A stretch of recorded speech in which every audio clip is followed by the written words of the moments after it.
Bueno, yo creo que ya logramos el estándar de quienes estaban y continuamos.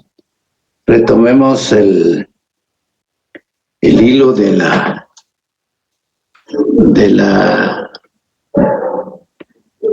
plática del día de hoy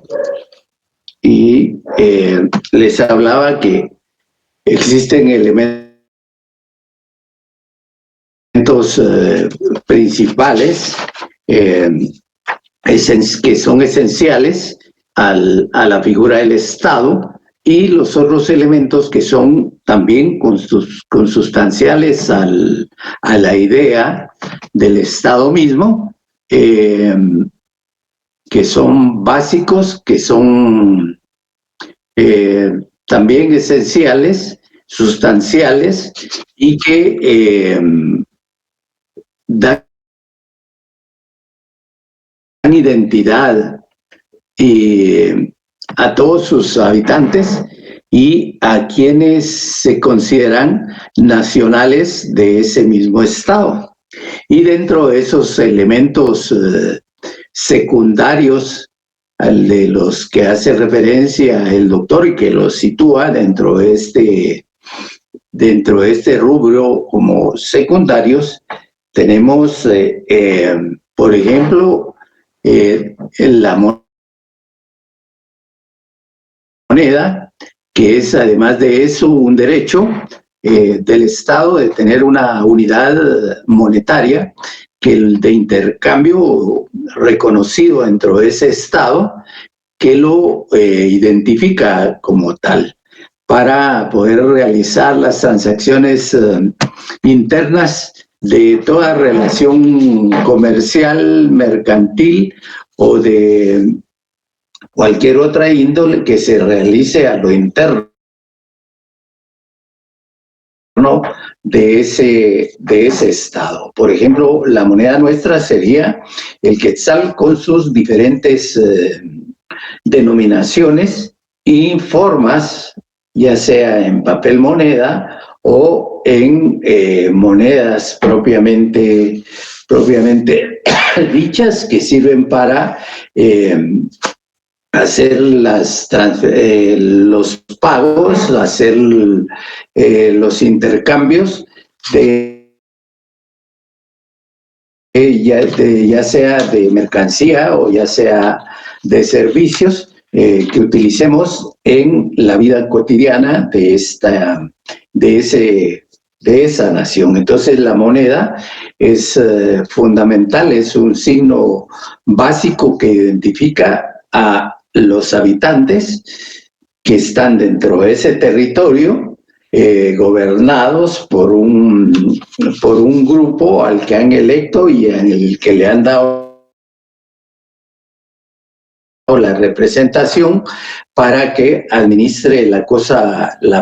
pública y todo lo relacionado con el gobierno, tanto a nivel interno como a nivel externo o a nivel de las relaciones exteriores. También tiene como un símbolo importante de representación, de respeto, de dignidad y parte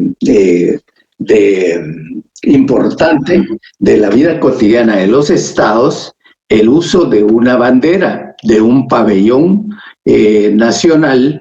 que lo represente, ya sea tanto a nivel interno, al cual se le rinden los honores pertinentes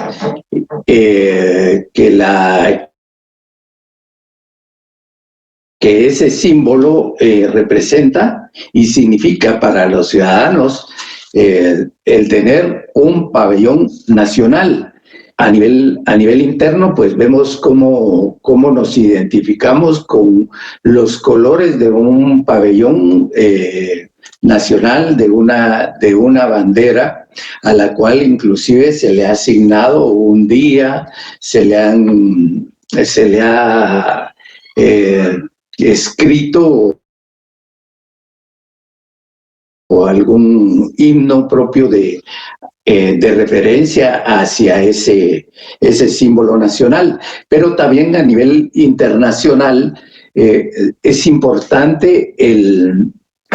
la significación del uso de los colores del pabellón nacional, al extremo que vemos como en la utilización y en la navegación de los mares a nivel de mares interiores, se solicita que las naves y los barcos que atraviesen en un paso inocente por mares interiores o por mares que pertenecen a un Estado como quien ejerce soberanía sobre los mismos, vemos la exigencia de que esas naves lleven izado el pabellón nacional que representa a la misma, a efecto de que se pueda determinar de qué estado se trata y a dónde pertenece esa aeronave. Vemos también que en diversos eventos también hay el uso de una bandera en los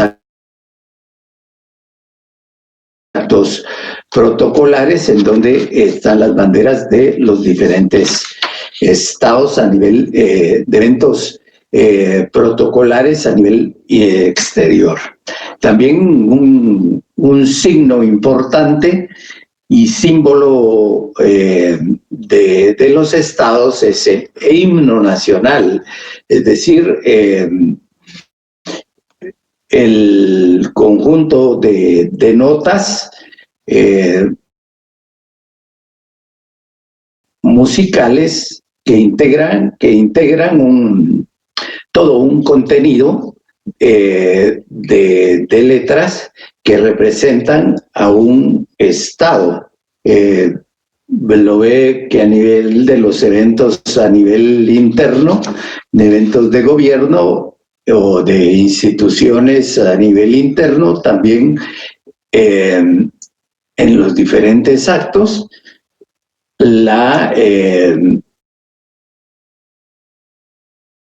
se escuchan las notas del himno nacional y que se le escucha con toda la reverencia que el caso pues conlleva, como es el himno nacional, que es parte de un Estado y de la identidad misma también de sus habitantes, que lo asumen como propio. Los sellos también son importantes. Las flores nacionales, nosotros tenemos como una flor nacional la monja blanca, que es la flor que nos representa. Y también gozamos de un escudo nacional como un símbolo importante para los eventos internos de ese estado como tal. Y entonces encontramos también en cada uno de estos símbolos signos de identidad propia y de respeto por cada uno de los habitantes y ciudadanos nacionales que han nacido en el país o que han llegado al país y que han adoptado al Estado como tal. Entonces, de acuerdo a eso, tenemos elementos que son esenciales y los elementos secundarios que son parte de los estados y que están arraigados, por decir así, en la misma identidad propia de los ciudadanos de ese estado, que lo reconocen como de identidad nacional. Dicho esto, entonces tenemos ya definición, clasificación,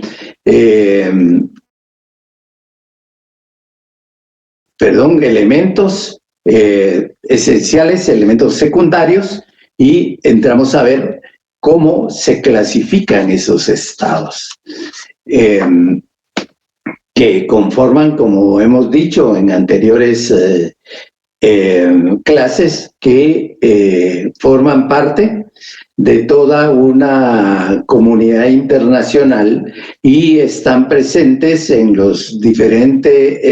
las diferentes agrupaciones también que se van conformando para buscar beneficios propios de desarrollo y de cooperación de estos mismos estados. Entonces, de acuerdo a la teoría de los estados, tienen una clasificación. ¿Qué significa esa clasificación? Una división que agrupa o permite agrupar a estos diferentes entes que ejercen su soberanía propia, ya sea de forma inmediata, pronta y material, con aquellos con los cuales ejerce su soberanía de forma inmediata o mediante la intervención de otros estados que ejercen sobre el mismo un protectorado o una representación. Entonces, de acuerdo a eso, vamos a ver que la teoría clasifica a los estados en dos grupos fundamentales. Uno, los estados independientes, y dos, los estados dependientes, los estados protegidos que no ejercen de manera pronta, de forma inmediata, la soberanía y la jurisdicción de sus propios territorios y sus gobiernos frente a un Estado protector, un Estado fiduciario, que es el que se encarga de todas las actividades de este tipo de gobiernos. Entonces, cuando hablamos de estados independientes, nos referimos al hecho de que este grupo de entidades jurídicas soberanas son los que ejercen de forma inmediata su soberanía, es decir, los que se apropian del ejercicio inmediato de su soberanía, tomando en consideración de que no existe ninguna entidad extraña a ellos para que les imponga una determinada posición o forma de gobierno. Y entonces esta idea de estados independientes se hace partiendo básicamente de esa noción del concepto de la soberanía, del ejercicio mismo de la soberanía, entendiendo a la soberanía como la facultad o la función que les permite gobernar, que les permite decidir, que le permite autodeterminarse, como lo establece el principio de Naciones Unidas, que es el respeto a la autodeterminación. Y entonces, en esa medida en que tienen capacidad, en que tienen el poder de decidir hacia dónde o qué postura asumir en momentos determinados, y de dirigir su propia política con independencia total de otro tipo de figuras o de entidades que pretenden ejercer sobre ellos alguna presión o alguna manifestación de poder. Entonces, en ese sentido, es que se dice son independientes porque ellos son los que asumen su determinación de velar por los intereses internos, de velar por todo aquello que le convenga y de poder actuar sobre la base del mismo o de actuar en consecuencia a esa definición de independientes o de independencia que han asumido frente a los demás, que fundamentalmente también se basa en el respeto y se basa en la igualdad, en los principios de igualdad, de la soberanía, en el marco también de la comunidad internacional de estados. De acuerdo a eso también se hace en cuanto a los estados independientes, se hace una subdivisión que permite dar una ubicación de cómo están conformados, porque básicamente se refiere a una estructura del Estado mismo y de cómo esa estructura les permitirá en un momento dado la representación a nivel exterior expresando un poder, expresando un ejercicio de decisión y de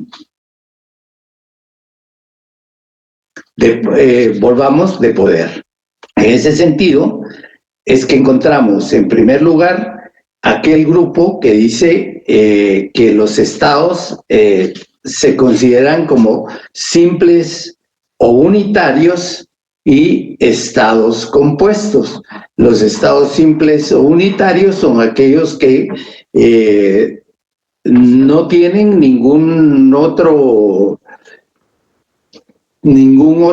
agregado, ni están adheridos a ningún otra unidad soberana, sino que simple y sencillamente ellos se consideran como estados. Es decir, el estado de Guatemala es un estado unitario, es un estado simple que por sí mismo ejerce sus derechos soberanos y no está conformado ni adherido en su ejercicio pleno, vamos, a la soberanía. No depende de ningún otro estado ni pertenece a ningún otro, amén de decir sí, efectivamente pertenece a una comunidad internacional de estados, es decir, a Organización de Naciones Unidas, como un ente universal, pero también pertenece a nivel regional a otro ente como es la Organización de Naciones Unidas, y a nivel subregional pertenecerá a un sistema de integración que le permita el libre juego político, las relaciones económicas y las relaciones internacionales a nivel de esta región misma que lleva en un momento dado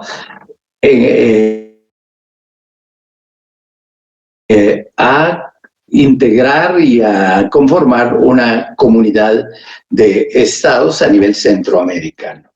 Pero entonces decimos es un Estado unitario porque tiene la autodeterminación y no está adherido a ningún otro Estado. Luego tenemos como un segundo punto lo que es la confederación. Cuando hablamos de confederación,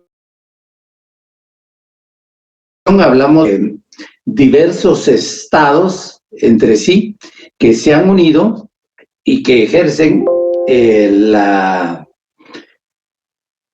para sí a nivel interno el ejercicio de su soberanía, mantienen sus entidades, pero que formarán parte de una asociación conformada por diversos o varios estados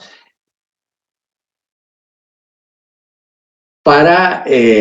la toma de decisiones, para asumir posturas importantes y que podrán darse sobre la base también de la existencia o de la pertenencia más bien a un continente propio. Hablamos de un continente europeo en donde los estados se han asociado y de alguna u otra forma van a tomar decisiones determinadas como grupo asociado, como grupo confederado en sí. Y luego tenemos el otro grupo que es la asociación, que es la federación. La federación de estados, vemos que los diversos estados en sí, a lo interno, ejercen jurisdicción sobre sus propias unidades territoriales, pero han cedido a nivel de la federación o de la entidad federada el ejercicio de la soberanía a nivel exterior, a nivel externo. Y entonces, en ese sentido, encontramos grupos federados como los Estados Unidos de América, que está conformado por diversos estados, el estado de California, el estado de Texas, el estado de diversos estados de Nueva York, Washington,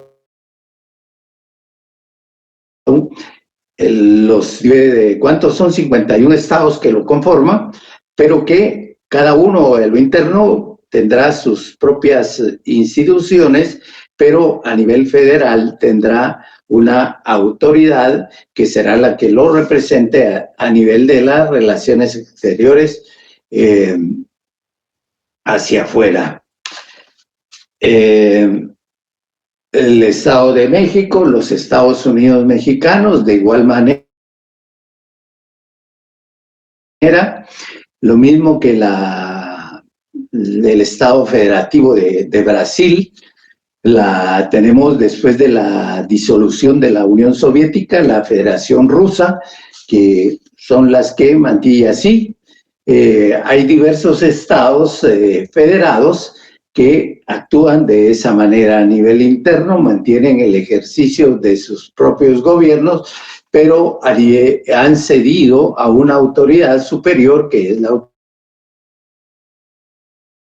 autoridad federal, la representación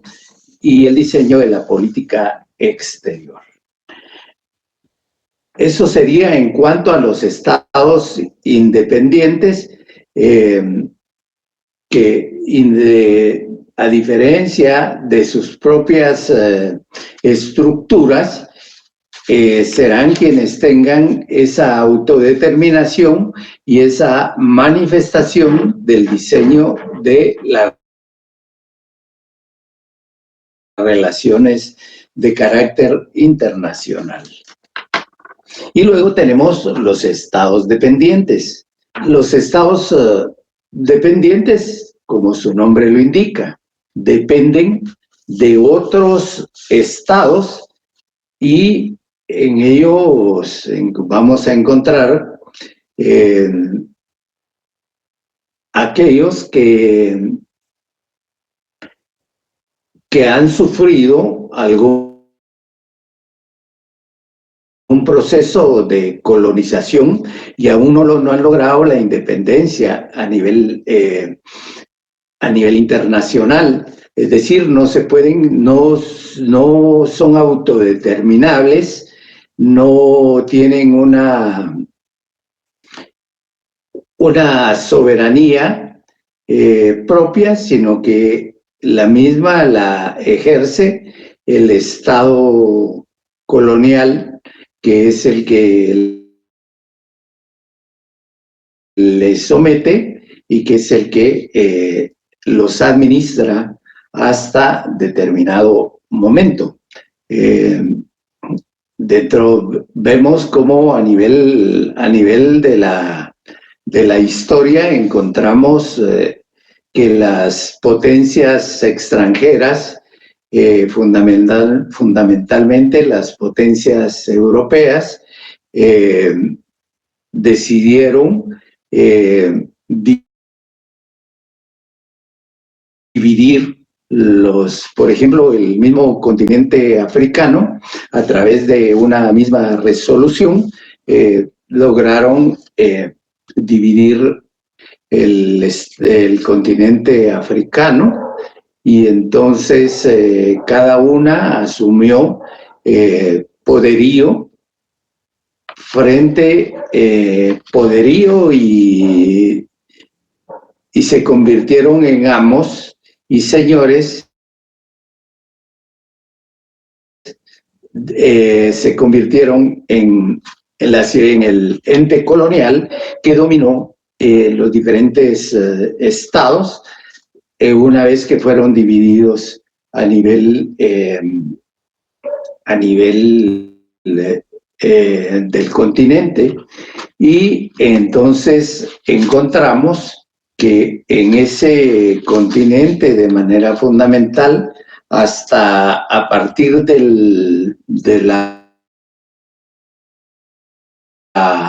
algunos antes, pero otros después de la Segunda Guerra Mundial, a partir de la creación de la Carta de Naciones Unidas, con los procesos de descolonización y de reconocimiento de la independencia de los estados, lograron ejercer su propia soberanía y lograron un elemento que es importante y esencial a nivel de los estados en forma internacional, como lo es el reconocimiento de los estados para poder existir y para poder realizar actos y acciones a nivel internacional. Entonces, con la Carta de Naciones Unidas se crea todo el Consejo Fiduciario, el Consejo de Administración Fiduciaria, que es el que procura por la descolonización de los estados, y así de manera paulatina fueron alcanzando su propia independencia los diferentes estados ahora independientes del continente europeo. Así a nivel americano, que encontramos ese proceso también de colonización que se llevó a cabo en la América por por diversas potencias a nivel europeo, como fue España, Portugal e Inglaterra, que fueron las que en un momento dado sometieron a los grupos originarios que existían en estas tierras americanas, y que hasta el día de hoy inclusive se ha pedido que reconozcan las atrocidades cometidas hacia los habitantes de esos territorios, y que hace algunos días, en un evento, el rey de España reconoce que se cometieron algunos excesos en esos procesos de sometimiento a las tierras o a los territorios americanos. Entonces, encontramos que se dio el proceso de descolonización, y con ese proceso de descolonización también se produjo con posterioridad un desarrollo de actos que los llevarían a la independencia y a asumir el concepto propio de soberanía, que iban a ejercer a nivel internacional una vez fueron reconocidos como estados independientes. Entonces, resumiendo, tenemos los grupos dentro de la clasificación de los estados independientes, que de acuerdo a su estructura serán unitarios, serán confederados o serán estados federados. Y de la otra parte tendremos los estados dependientes, que no ejercen su soberanía sino hasta el momento mismo en que alcanzan su propia independencia. Esto nos lleva a la idea misma de que los estados también no surgen de la noche a la mañana, sino que conforman parte de todo un proceso de caminamiento de la propia humanidad o de los grupos humanos, y de acuerdo a ello tenemos cómo surgen los estados a nivel europeo, allá con la finalización de la guerra de los 30 años, por medio del Tratado de Westfalia, y también ya aparecen los estados-nación que ejercen su propia soberanía. Y entonces, atendiendo a eso, al surgimiento, hay otro concepto importante que dice o que enuncia que los estados también tienen una vida, es decir, la vida de los estados, que parte del nacimiento mismo, y que con ese nacimiento y surgimiento pueden existir, dependiendo del desarrollo mismo de los movimientos que se vayan produciendo a lo interno, pueden haber, o a lo externo, pueden existir determinadas modificaciones de estos estados que los lleve en un momento determinado también a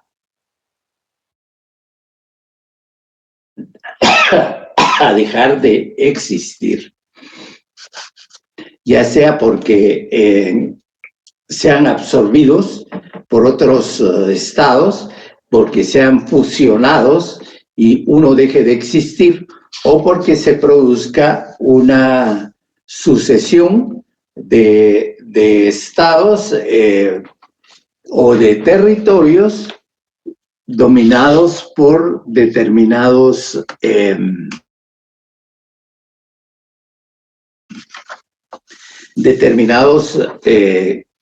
gobiernos,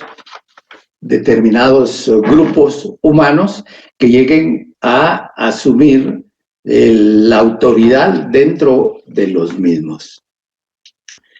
Entonces, dice el doctor que cómo se logra cómo se llega a la extinción de un Estado, cómo iniciamos, cómo se inicia, cómo surge a la vida nacional, a la vida real, un Estado. En el espectro internacional dice que algunos estados existen desde tiempos inmemoriales, no hay memoria, sino que siempre han existido, y dice que cuando se dice inmemorial significa que la memoria o la historia no ha registrado el momento exacto de la aparición. Y entre estos estados se menciona la Gran Bretaña, Francia, España, la vieja Europa. Y luego dice, otros estados nacen a la vida internacional por asentamiento, consistente en el establecimiento espontáneo de una comunidad de personas con intereses, tradiciones comunes en un lugar considerado como res nullius, es decir, tierras de nadie, un territorio que nadie lo reclama, pero que existe y dentro en el cual se pueden asentar o se llegan a asentar determinados grupos humanos con una identidad propia o con actos identitarios comunes que les permiten surgir como un Estado, es decir, a través del asentamiento o settlement, como dice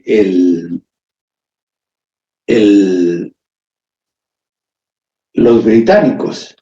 Y entonces también dice que los estados pueden surgir por emancipación, como el caso, dice, de todos los estados americanos, y lo es, dice, el de las antiguas colonias inglesas, francesas, portuguesas,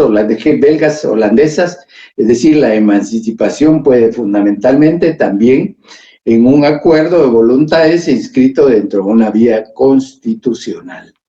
Por ejemplo, el caso de las antiguas colonias inglesas. Pero también el surgimiento de un Estado puede darse por una separación de estados que existieron como uno solo, pero que luego de la emancipación, luego de la liberación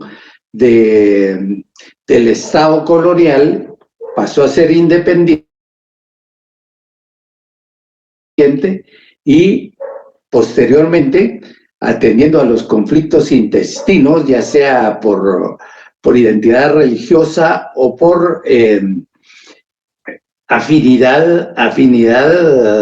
racial, se separan y forman uno solo. Tal el caso de India y de Pakistán, que en el momento en que se independizan de la entidad colonial, que en este caso era Inglaterra, asumen un gobierno unitario, pero que como posterioridad dada las diferencias de religión y de confesiones de esa naturaleza, se dividen, dando lugar a la India como parte de un territorio con su denominación propia como Estado, y el Estado de Pakistán, que es en la actualidad un Estado independiente musulmán, que provocó la secesión o la división de estos estados como tal. Entonces, de acuerdo al nacimiento de la vida de los estados, vamos a decir que son aquellos que vienen de tiempos inmemoriales, porque la memoria no ha registrado su nacimiento. Luego, de aquellos que se produjeron por medio de asentamiento, y por otro lado, los que se produjeron como resultado de la emancipación, y los que se produjeron como resultado de la división de un estado que se separó o se partió en dos estados. Pero también tenemos que a partir de fines del siglo XX, en 1990, con la disolución de la Unión Soviética, todos aquellos estados que pertenecieron o formaron parte de este bloque soviético, entonces empezaron a cobrar vida independiente, y entonces fueron surgiendo como tales. Vemos Polonia, vemos Ucrania, que surgieron como tales, Croacia, todos los estados del este que pertenecieron a Yugoslavia en algún momento, entonces también que forman parte algo hoy de la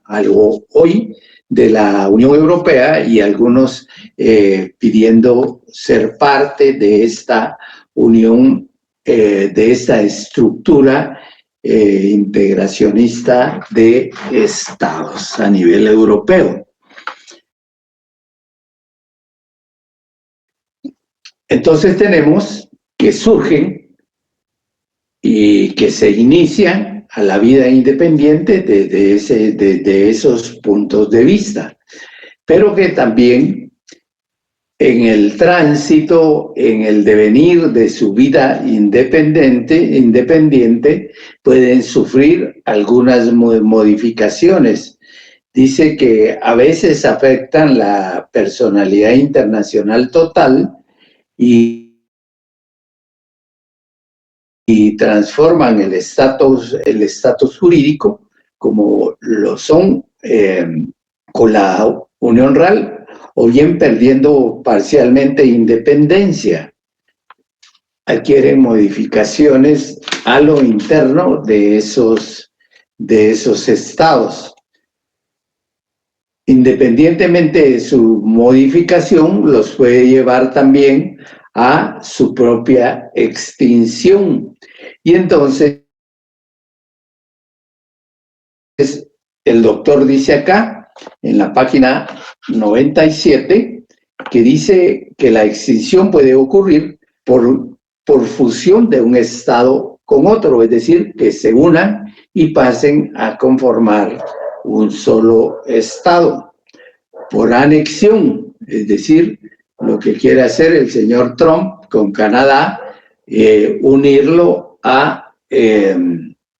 para formar parte del estado número 52 de la Unión Americana. Y y así por fraccionamiento también de un estado en varios estados, tal caso fue de la Unión de Centroamérica o de la Federación Centroamericana,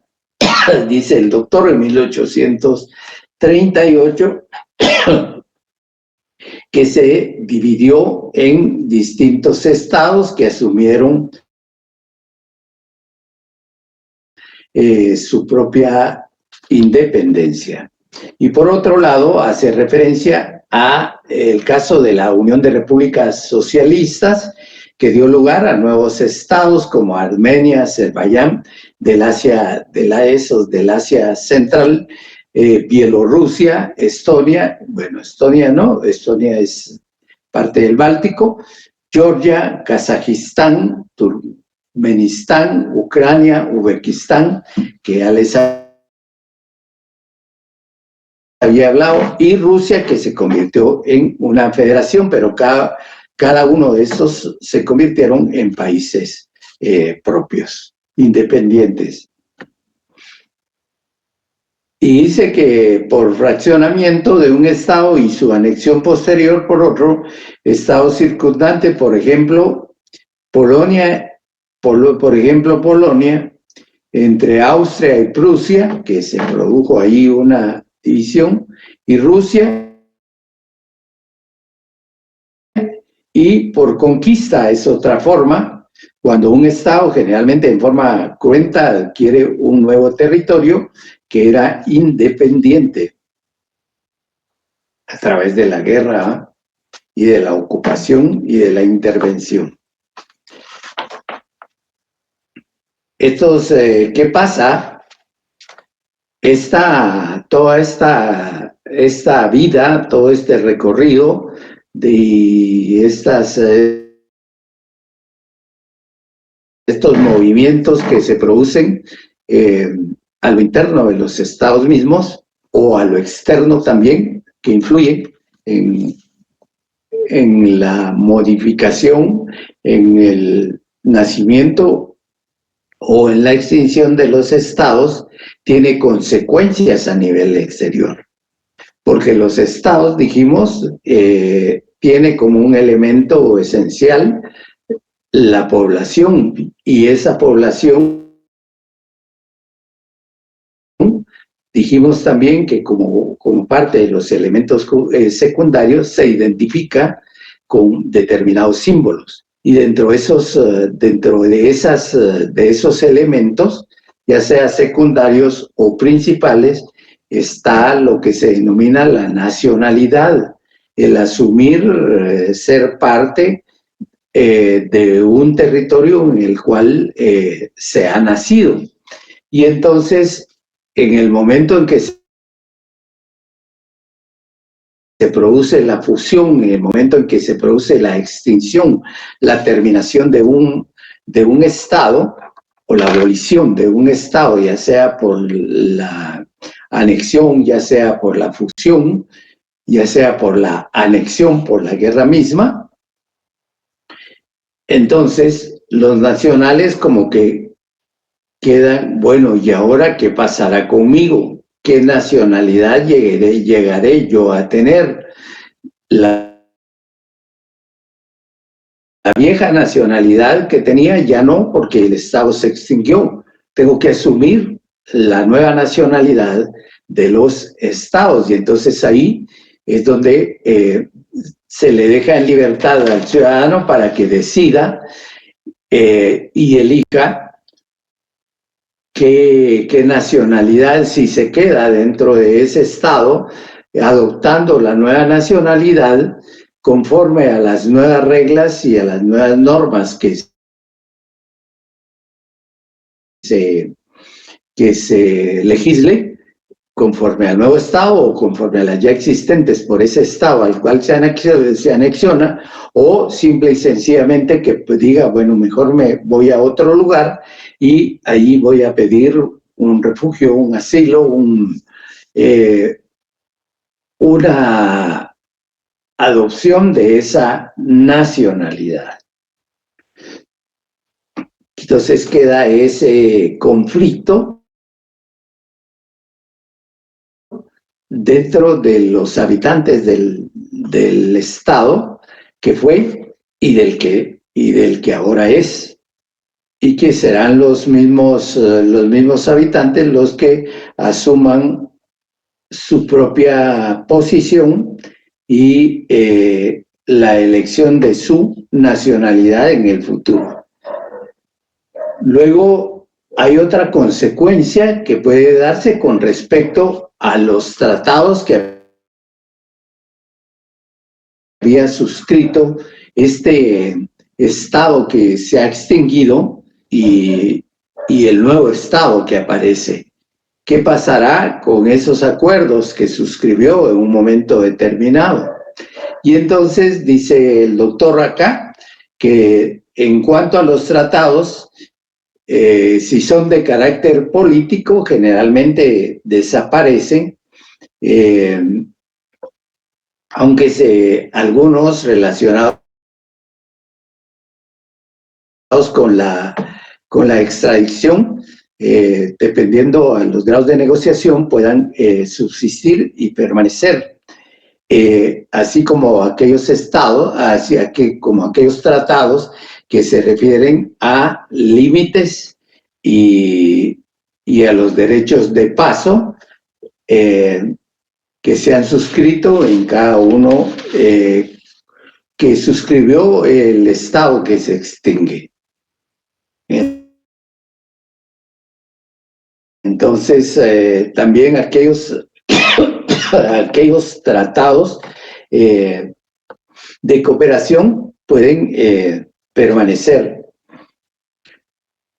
Así también tenemos que todos los estados tienen una deuda pública.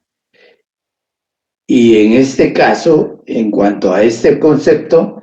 establece qué va a pasar con la deuda pública. Y se responde a sí mismo en el sentido de decir, bueno, si la deuda pública deviene de una declaratoria de guerra, entonces esta debe de asumirla el Estado que se benefició con esa guerra. Y en aquellos casos en que el beneficio haya sido común, ya sea por la inversión en carreteras, en la construcción de edificaciones, de hidroeléctricas o en los procesos de investigación para alcanzar un avance tecnológico, entonces la deuda debe de prorratearse y dividirse por mitad. Las normas, ¿qué va a pasar con la legislación existente del Estado que se extingue? Simple y sencillamente puede permanecer, pero con el tiempo va a ir desapareciendo conforme la creación de nuevas leyes creadas por el Estado que surge. Y los fallos, dice, dictados por el organismo judicial, pues estos pasarán a formar parte de la cosa juzgada.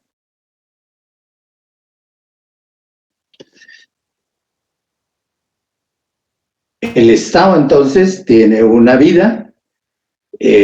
nace, se puede modificarse o se extingue simple y sencillamente por las razones establecidas anteriormente. Y en la medida en que se crea ese Estado, pasa a obtener derechos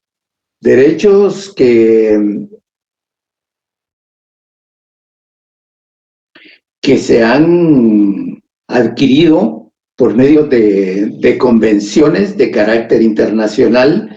por medio de las cuales se declaró la existencia de esos derechos y por tanto el respeto que cada uno de los estados debe a cada estado en particular la observancia de esos derechos. Y entonces nos preguntamos en dónde está,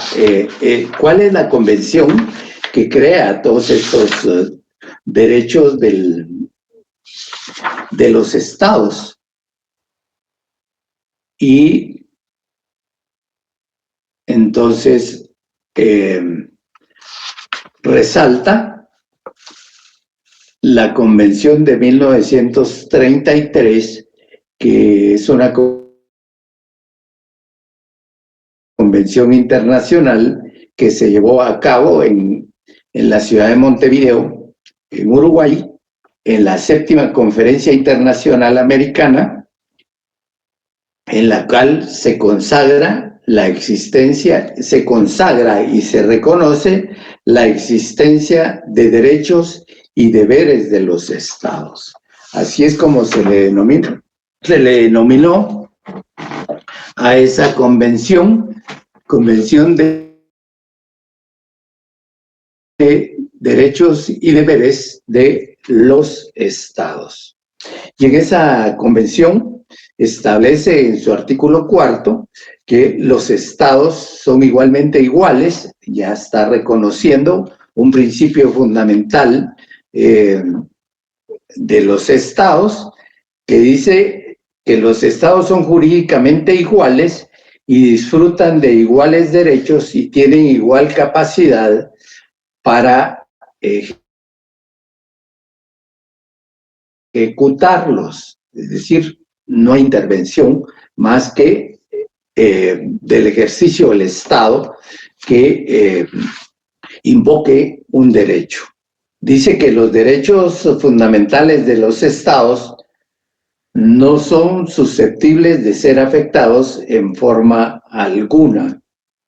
Así lo determina la Carta de Naciones Unidas. También determina en su artículo 9 que los estados, además de ser jurídicamente iguales, disfrutan de iguales derechos e igual capacidad para ejercerlos y tienen iguales deberes. Es decir, frente a un derecho aparece un deber que debe asumirse en igualdad de condiciones. Dice que tiene derecho a la independencia y a ejercer jurisdicción a nivel interno. Y este derecho se fundamenta en la soberanía, el respeto a la independencia política. Tiene un derecho a la conservación y a la defensa. Dice, él tiene el derecho a armarse, el derecho a controlar la criminalidad,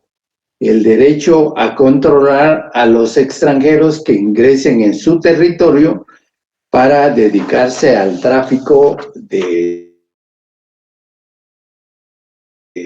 sustancias ilícitas o al tráfico de personas. Y tiene el derecho a la legítima defensa. Así lo determina también la Carta de Naciones Unidas, donde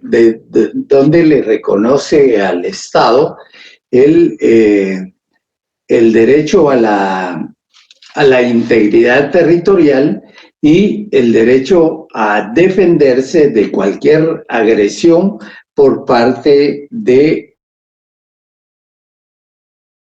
otro estado o de otro semejante. Dice que los estados son iguales jurídicamente y que en los foros internacionales cada estado tiene derecho a un voto de igual valor, que ningún estado tiene jurisdicción sobre otro estado y que los tribunales de un estado no pueden poner en duda la validez o legalidad de los actos oficiales de otro estado o de sus agentes reconocidos oficialmente si estos actos no son contrarios al derecho internacional. Tiene derecho al respeto mutuo. el derecho que todo Estado tiene a su dignidad, de manera que no se pueda arbitrariamente emitir actos que empañen la imagen de otros Estados. Tiene derecho a la inviolabilidad diplomática, eso es importante. Tiene derecho al respeto a sus símbolos patrios. Es decir, hemos visto cómo las mismas poblaciones, los mismos grupos humanos, las mismas sociedades en momentos en que se enardecen, tienden a quemar, a irrespetar las banderas de otros estados, y así en manifestaciones de poblaciones vemos cómo queman algunos símbolos de esos estados a los que consideran violadores de derechos humanos. Tienen derecho a un ceremonial protocolario, y tienen derecho también a que no se lleven a cabo actos de carácter oficial sin permiso del Estado huésped. Tienen derecho a comunicarse entre sí, y eso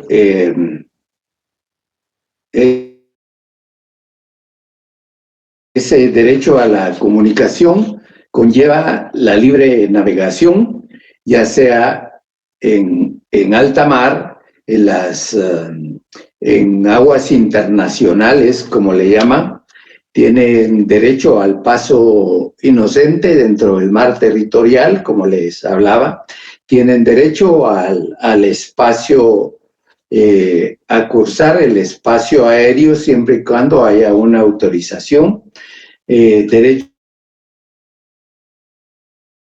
a desplazarse por el mundo siempre que cumplan las leyes internas, y tienen derecho a la tecnología, a las comunicaciones diversas, como ya vimos, al desarrollo comunicacional, tecnológico, que les permita avances sustanciales, ya sea en su defensa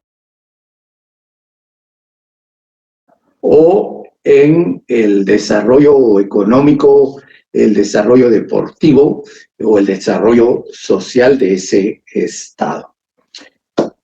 Me voy a quedar acá porque ya viene siendo hora de que ustedes entren a la siguiente clase que les ocupa.